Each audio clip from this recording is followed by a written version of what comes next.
সকাল 6:30 বাজে। আর এই সময় মাছ আনার জন্য কিন্তু রওনা হয়েছে। গাছগুলা দেখতে পাচ্ছেন, মাশাল্লাহ পাতা ঝরে কি সুন্দর ভাবে দাঁড়িয়ে আছে। খুবই সুন্দর লাগতেছিল। সূর্যটা কিন্তু গাছের ফাঁক দিয়ে উঁকি মেরে মেরে যাচ্ছিল।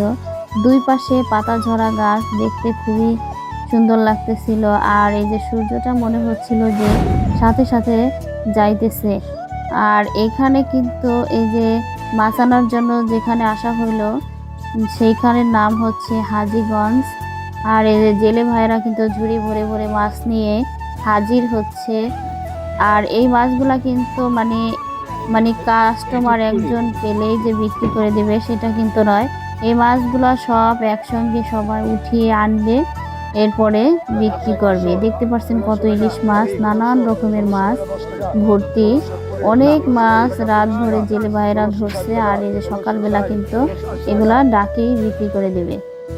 আর আমাদের কিন্তু 3টা বোয়াল মাছ কিনছে, আর তার সঙ্গে বিভিন্ন রকম ভাজানো মাছগুলা কিনছে। কারণ ভাজানো মাছগুলো আমাদের আর কি খেতে সবারই বেশি পছন্দ হয়। কারণ এক রকমের মাছ কিন্তু ভালো লাগে না, নানান রকমের মাছ একসঙ্গে হলে সেই মাছটা কিন্তু অন্যরকম টেস্ট হয়। এই যে গলদা চিংড়িগুলা কিন্তু অনেক বড় বড় ছিল, ক্যামেরাতে অবশ্যই ছোট দেখাচ্ছিল। আর তাজা ছিল মাছগুলা, খুবই সুন্দর ফ্রেশ পদ্মার মাছ বলে কথা। আর এখানে ছিল বিভিন্ন রকমের মাছ। আর এই যে আমার মেয়েরা কিন্তু মাছ হাত দিয়ে ধরতেছিল একটার পর একটা, কোনটা কি। আর মাছটা উঁচু করে করে দেখাইতেছিল আমাকে, আম্মু দেখো কত রকমের মাছ। এই যে বলে যে মাছগুলা ছিল সেগুলা কিন্তু বেশিরভাগ ট্যাংরা মাছ ছিল। আর এই যে চিংড়ি মাছগুলা কিন্তু উঠিয়ে রাখতেছে।